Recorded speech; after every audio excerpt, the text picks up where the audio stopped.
পারবে। আমি কথা ভুল বললাম না ঠিক বললাম? ইবাদতের ফিকির করে জান্নাতে যার কারো বাবার ক্ষমতা নাই।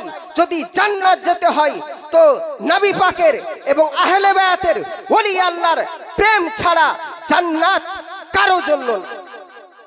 তার ভিতরে ওলি আল্লাহর প্রেম আছে এবং আহলে বায়াতের প্রেম আছে এবং নবী পাকের প্রেম আছে, তারাই জান্নাতে যাবে। নবী পাককে ভালোবাসার মতন ভালোবাসতে হবে, জান্নাত আপনার ওয়াজিব হয়ে যাবে। আর নবী পাককে ভালো না বাসলে জান্নাত আপনি পাবেন না।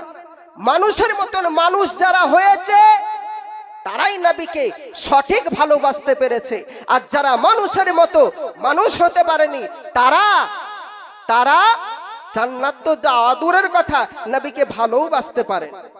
আমি কোরআন মাজিদ থেকে আয়াত তেলাওয়াত করেছিলাম, ওয়ামিনান নাসি মাইয়াকুলু আমান্না বিল্লাহি ওয়া বিল ইয়াউমিল আখিরি ওয়া মা হুম বিমুমিনিন।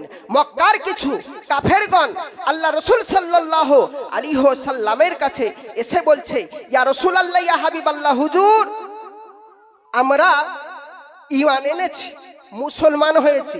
ইয়া রাসূলুল্লাহ, ইয়া হাবিবাল্লাহ, আমরা কি সঠিক মুসলমান হতে পেরেছি?